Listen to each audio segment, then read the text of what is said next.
Meron tayong bagong natgas daw sa Malampaya.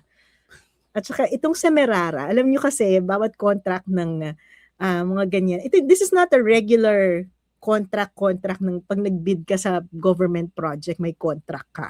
Ito ay contract between the government and private companies na i-extract nila yung mineral sa pag-aari ng gobyerno. At nakalagay sa constitution natin, maximum of 50 years. 50 years.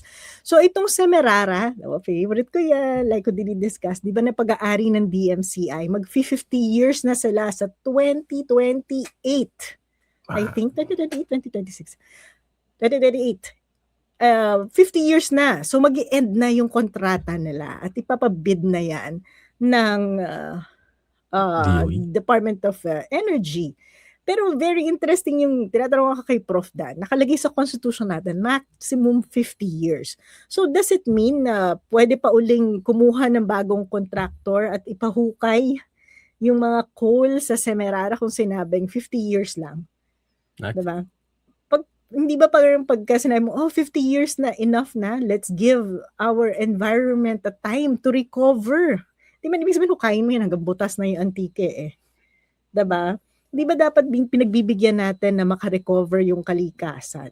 That's one. Yung question ko sa'yo, Prof. Dan, is it constitutional for the DOE na buksan at mag-enter into an agreement again with a company, kung ang nakalagay sa constitution natin, maximum 50 years? Sasagutin ko yun para huwag ka magagalit sa akin.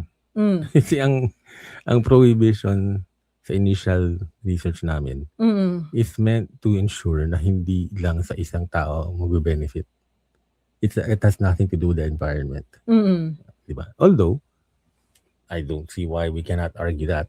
Yeah. Diba? Hindi, kasi nga, diba, lagi naman natin sinasabi dito na there are provisions in the Constitution na dapat nag-i-evolve ang interpretation at appreciation. So, maaaring, actually, pwede nga akong mag-argue dyan na, na 50 years para hindi lang isang tao yung mag-benefit. Actually, dapat naman talaga maraming nagbe-benefit dyan sa extraction, hindi lang dun sa... Hindi, in the sense, yung mag-grant ng franchise. Ng contract, yung kumikita. Actually, isa pang explanation doon. Di ba, yung 50 years is not just one contract eh. Dalawang contract yan eh. 25 years renewable for another 25 years. Another reasoning din dyan is to have a point of evaluation. Diba? After 25 years, kung yung kumpanya ba ay compliant, good reputation, ginagawa ba niya yung mga deliverables na, nagbibigay ba siya ng tamang bayad sa gobyerno, i-renew for another 25 years. Hindi po yun automatic eh. Kaso, Hindi, ikaw muna. Kaso sa mga government agencies natin, minsan, nagiging automatic. Para may expectation nila. Sila na i-renew. Diba? Yung halimbawa, anong halimbawa niyan? Oceana Gold. 25 years and then automatically na-renew for another 25 despite a lot of opposition sa probinsya ng Nueva Vizcaya. That should mean a lot. Diba? At saka feeling ko, dapat may flexibility in government na okay, hindi maganda yung reputasyon nyo, hindi maganda yung naging operation nyo, terminate the contract and have an auction for another company to operate it. Diba? Kailangan ibang company, hindi yung beneficial ownership. Kailangan you have to tell kung sino talaga yung nagbe-benefit dyan. Baka naman Shell lang yan, di ba? Ibig sabihin nun, you just change the name of the company but the owners are the same. Gawa ka ng ibang corporation. Kami naman yung mabibid. Tapos you have to see kung sino yung prime movers ng bagong corporation na yan. Nakakatawa po, di ba, pag kinukwento namin ni Prof. Dan, pero huwag kayong magugulat. Nangyayari yan sa mga government agencies. Nangyari, example nga yung Kaladiskaya, di ba? Ilan nung kanilang construction companies na nagbibid ng government project. Pero sila lang lahat ng beneficial ownership ng ilan yun, Sham? Companies. It happens, pati sa mining, diba? Kaya importante yung, natin advocacy, importante yung open contracting at yung pagdedemand sa mga government agencies na i-check sino ba ang beneficial owner sa mga kumpanya na nag-enter into agreement, contract with government. Pati yung pag-identify ng politically politically exposed persons. Kasi yan yung conflict of interest. Halimbawa, bakit maraming kumpanya, ba't dumadami ang kumpanyang ng mining ni Romualdez? Di ba politically exposed person siya? Pag politically exposed person, ay dapat hinahadlangan yan sa pag-enter ng mga kontrata sa gobyerno dahil precisely conflict of interest. Ikaw yung regulator. Ikaw yung legislator na gumagawa ng policy. Tapos ikaw yung may-ari ng industriya na kung saan ikaw din yung gumagawa ng policy. Kitang-kita ko yung conflict of interest na yan nung nasa DOF pa ako. Diba? And that's so basic. That sounds stupid kung pinapayagan, but it's happening. Tapos kailangan pa talaga nating sabihin na, hello, open contracting, dapat malinaw yung pagkokontrata kung sino yung mga nakikinabang at pumapasok sa mga government arrangements. At dapat chine-check nyo yung beneficial owners, kaso hindi. And that's exactly the other problem, diba? O yan, yung tama. Sabi ni John Wanderer, pinaalala nga niya eh. John Wanderer. Oo. Si Mina Pangandaman, diba? Nasa solar company ni Leviste. And si Mina, dating Secretary Mina Pangandaman, ay actually staff dati ni Senator Loren Legarda. Diba? So staff siya sa Senate. Tapos shareholder siya sa kumpanya ni anak. That's another example. Beneficial owners, politically exposed individual, binigyan ng kontrata ng gobyerno yung anak ng isang senador. Kung tine-check mo yung beneficial owner at saka yung politically exposed individual, kita-kita mo na agad. Si mother, hi mother, nasa Senate. Yeah. Diba? And then the son is applying for a franchise. And so, what happened? Diba na monetize mo yung political influence mo? Diba? In various forms. Whether we like it or not, that's the truth. You can monetize your political connections. Diba? And that's the story of Lian Leviste. Nakakatawa nga sa Prof. Dan. Popost ko to. Lian Leviste is a contractor. Because he is. Diba? His company has contracts with government to deliver energy. Again, another evidence of conflict of interest. The Villars, tama si Dennis. The Villars, diba? Napaka-obvious nito eh. Tapos, so sige, kailangan natin ng batas, hindi gumagalaw. Yes. May mag-file ba nito? Gagalaw ba to sa Kongreso? I think, bayan na sa bill preventing contractors mag-participate sa party list. Mm-mm. Pero ang problema natin, hindi lang naman sila through the party list na-elect eh. Kasi they can run. Di ba? Ordinary election since as a district rep. Hindi lang nga yun yung forma ng conflict of interest at corruption. In other countries, meron nga silang public database. Diba? Na kung saan you can check kung sino yung mga beneficial owners ng mga kumpanya. And that's precisely the point. The government the public can check itong mga beneficial owners ng mga kumpanya to prevent conflict of interest. Diba? But in the Philippines, namamakod ang politiko. Diba? Another classic example. Imagine Mike Defensor after being the Secretary of Environment turned into a miner. So ano yun, nakita na niya yung mga available contract na pang mining, tapos binili na niya, nag-apply na siya ng mag-apply. Kasi all you have to do is, you have a bank account, you can show na, kaya ko mag-mina dyan kasi look, I have money. Kuha ka na, bibigyan ka na agad ng right sa pagminina. Is that very favorable to the government, Prof. Dan? Basta, those licenses can be revoked. Okay, you don't have to wait. You don't have to wait for 25 years. You don't have to wait for 50 years. Hindi po yan protected by the non-impairment clause ng Constitution. Because? If you can show that it is in the public interest to cancel them, pwede. Ayan pa naman yung pinaglalaban ni Trump sa Venezuela dahil kinancel yung mga contracts ng US company sa pag-extract doon, diba? Wala raw silang karapatang i-cancel yung mga contract na yun. Kaya siya bumalik to enforce. Pag sa Pilipinas nangyari yun, papasok si Trump?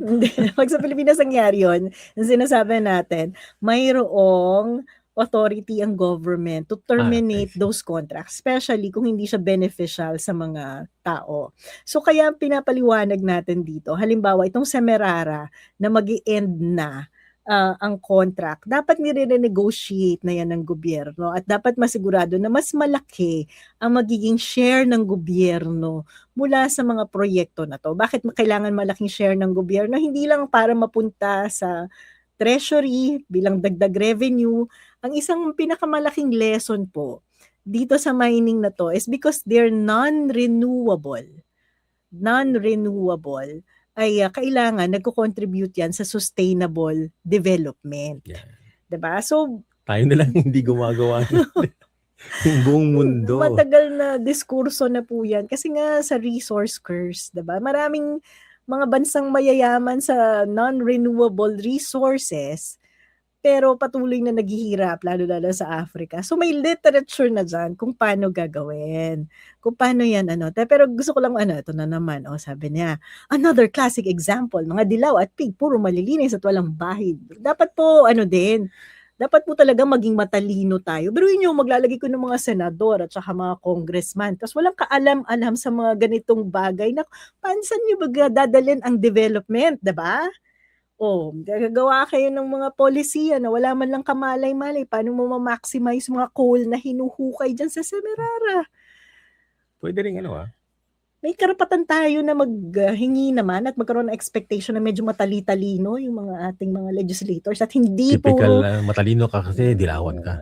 Hindi puro driven by self-interest. Tignan mo kami mga DDS. Diba? Yung Norway, yes, they have the Sovereign Wealth Fund na ginagamit nila to support their social protection programs, lahat ng proceed from oil extraction, doon napunta. Kasi nga, ang idea dyan, intergenerational dapat yung benefit. Bakit? Dahil hinukay natin yan, dahil ginamit ng current generation, ibig sabihin, dininay mo yung future generation na mag-benefit sa mga resources na to. So, ang responsibility ng kasalukuyang tao, present generation, is gamitin mindfully yung pondo na yan so that the future generation can benefit from it also.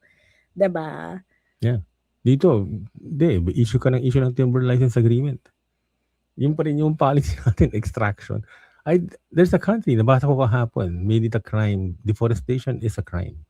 Uy, may isang country, ano yung pinadala mo sa akin isang araw, recognized B? Yung B, meron na rin silang rights. Yeah. Saan country? Hindi ko maalala, kaya pinadala ko. Latin America. Pero the point is, yung development sa sa thinking. Oo.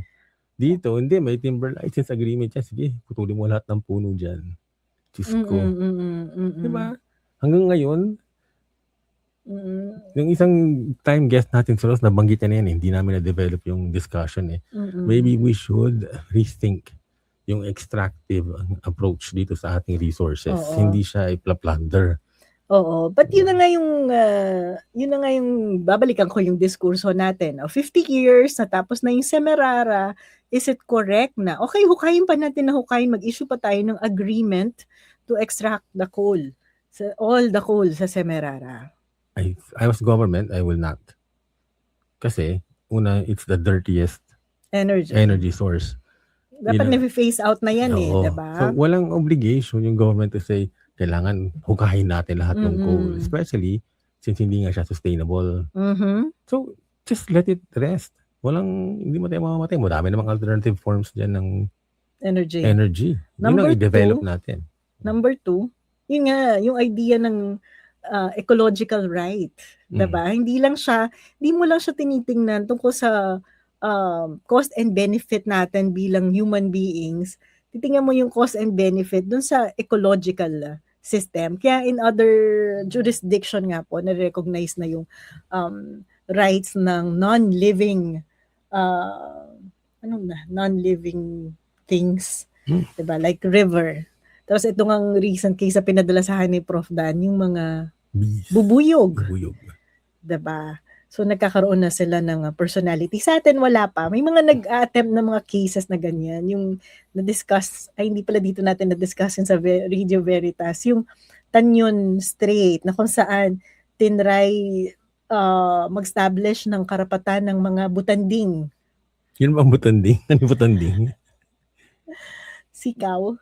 Basta toothed mammals. Others. Yun nga, butanding at saka yung mga mammals doon sa Tanyon Strait. While the decision was favorable kasi natigil yung exploration ng oil doon sa Tanyon Strait, what was the court's decision? Natigil yun kasi may violations ng constitution sa service contract. Kailangan yung presidente mismo yung mag-sign ng contract. Kailangan may report sa Congress, hindi lang ginawa yun. So, void yung service contract.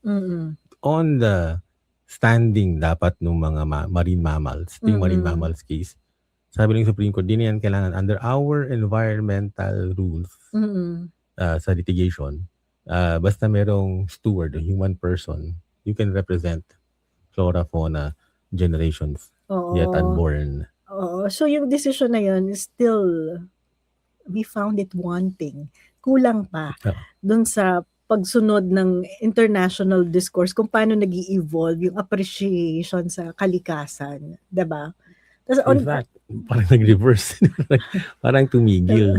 Kasi ngayon, baliktad nga dun di ba? Parang, hindi na kailangan i-recognize yung karapatan ng ecological, yung mga tao lang. So, sa mga lawyers natin dyan, environmental lawyers, push pa natin yung envelope. Baka umabot tayo sa point na makahabol ang jurisprudence ng Pilipinas sa medyo mas advanced discourse na on environment katulad ng nangyayari sa ibang bansa. So ano yung dalawang dahilan ni Prof. Dan? Kasi kailangan tatlo eh. Semirara ay pinaka-dirtiest energy na ang coal. Pangalawa ay payagan naman natin na mag-recover yung area. So hindi required ang government to issue another contract for Semirara for another 25 years. Pangatlo, may commitment tayo sa climate change, diba? Yung mga deliverables under climate change. So hindi makakatulong na pagpatuloy natin yung paghuhukay ng coal sa Pilipinas dito sa commitment na to. Diba? Tayo nga ang pinaka-vulnerable eh. Tapos patuloy pa rin tayo sa paghuhukay ng coal. Tsaka yun nga, hindi naman nakaka-contribute sa development natin kasi ang lit-lit lang naman ng tax contribution eh. Kahit doon man lang. So kung sakaling, ay makulit yung gobyerno, set aside natin tong tatlong to. Gusto pa rin naman siyang ipakontrata kasi mukhang malalaking tao, mga oligarchs yung nag-i-interest. Siyempre, after DMCI, sino ang mag-i-interest sa kontrata ng Semirara? Oo, parang naman ganyan. Bakit? Sagutin mo may balita ka ba? Alam mo naman ang sagot eh. Tinatanong lang kita, balita lang naman yan. Mga very powerful individuals ang nag-i-interest sa mga kontrata na yan. So malamang-lamang may issue yan. Ang hinihiling ko na lang sa Department of Energy, i-renegotiate nyo yung terms, dagdagan nyo naman yung share ng gobyerno, at least 50%, 60% alam niyo, ganyan of kataas profit. Ganyan kataas ang rate sa ibang bansa. Of profit. Hindi yung, ito, kuha nyo na for free. 30%, 20%. Ano bang, barya, okay na yung barya. Happy na kami dyan. Di ba sa taas ng taxes sa ibang bansa, patuloy pa din. Kasi they can still make a profit. Di ba? Even with those tax rates sa ibang bansa, hindi naman sila tumitigil eh. Dahil nandun yung kailangan nilang resources. Ngayon, kung interesado sila sa coal, pupunta talaga hindi din. And they will bear with the conditions kasi atin yan. And we have every right to impose conditions kung gusto mong i-exploit.